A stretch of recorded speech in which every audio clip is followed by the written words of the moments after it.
নমস্কার বন্ধুরা, সুধা লীলার হেসেলে আজকে চলুন আমরা আর একটা নতুন খাবার শিখি। সেটা হচ্ছে আলু পেঁয়াজ পাকোড়া। তো আলু পেঁয়াজ পাকোড়ার জন্য আমি এখানে 4খানা মতো পেঁয়াজ কুচি নিয়ে নিয়েছি। আমি নিয়েছি আদা কুচি, রসুন কুচি, নুন আর হলুদ। আদা কুচি আর রসুন কুচি কিন্তু এই আলু পেঁয়াজ পাকোড়াটাতে মাস্ট লাগবেই। আমি নিয়েছি এখানে বেসন আর নিয়েছি চালের গুঁড়ো। আমার এখানে যতটা পরিমাণ 4টে পেঁয়াজের জন্য আমি এখানে প্রায় 4.5 চামচ বেসন নিয়েছি আর 2 চামচ মতো চালের গুঁড়ো নিয়েছি। এবারে এই পেঁয়াজ কুচিটার মধ্যে আদা কুচি, রসুন কুচি, হলুদ আর নুন প্রথম ধাপে দিয়ে খুব ভালো করে চটকে চটকে পেঁয়াজটাকে মেখে নিতে হবে, যাতে পেঁয়াজের মধ্যে যা জল আছে সেই সবটা জল যেন বেরিয়ে যায়। কারণ আমি এখানে এক্সট্রা বেশি জল ব্যবহার করব না, লাতলাতে হয়ে যায়। সেই জন্য ওই সমস্ত যে গুঁড়ো আপনাদের যে টুকরো টুকরো যে মশলাগুলো দেখালাম সেটার সাথে নিয়ে এখানে পেঁয়াজটাকে খুব ভালো করে চটকে চটকে মেখে নিতে হবে। মেখে নেওয়ার পর আমি এটাকে এখানে 4টে এরকম মতো হবে ব্যাটারটা। তারপরে দেখুন জল নেই কিন্তু শুকনো শুকনো। তারপরে এখানে আমি 2খানা আলু নিয়েছি।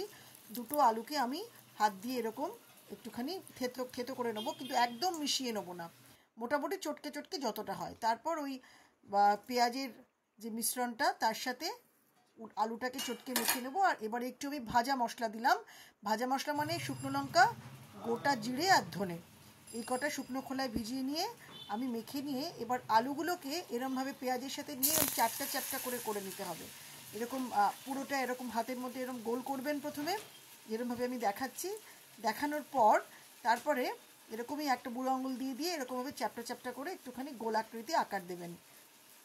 এটা কিন্তু আলুর চপ না, আলুর চপটা বেসনে ভেজাতে হয়, এটা কিন্তু বেসনে ভেজানো না, এটা একদম আলাদা জিনিস। এবার এরকম দিয়ে প্রথমে এক পিঠ ভেজে নেবেন, তারপর আবার আরেকটা পিঠ ভেজে নেবেন, তাহলেই এটা খুব ভালো খেতে লাগবে আলু পেঁয়াজ পাকোড়া। আমি বারবার করে বলছি, আলুর চপের সাথে কিন্তু আলু পেঁয়াজ পাকোড়াটা মেলাবেন না। যাই হোক, এরমভাবে যখন এক পিঠ ভাজা হয়ে যাবে তখন আরেক পিঠ ভাজবেন। আমার একটা দুটো একটু বেশি পুড়ে গেছে, আঁচটা একটু বাড়ানো ছিল। একটু চেষ্টা করবেন একটু কম আঁচে করতে, তাহলে এটা ভালো হবে। এবার লাল লাল করে ভেজে নেওয়ার পর টমেটো সস দিয়ে বা কাসুন্দি দিয়েও খেতে পারেন, কিংবা মুড়ির সাথেও খেতে পারেন। অপূর্ব লাগবে, একবার এই রেসিপিটা ট্রাই করেই দেখবেন। আর কীরকম লাগলো আমার এই রেসিপিটা, এই বর্ষার দিনে তো এটা করবেনই, তাহলে খুব ভালো লাগবে। আর রেসিপিটা যদি ভালো লাগে তাহলে একটা লাইক, কমেন্ট, শেয়ারের আশা করলাম। ভালো মন্দ সমস্ত কমেন্ট আমার কাছে সমানভাবে গুরুত্বপূর্ণ এবং গ্রহণযোগ্য। তাহলে আজকে এতটাই, দেখা হচ্ছে খুব শিগগিরই আবারও আরেকটা নতুন ভিডিও নিয়ে, শুধুমাত্র সুধা লীলার হেসেলে। ততক্ষণ অবধি খুব ভালো থাকুন, আনন্দে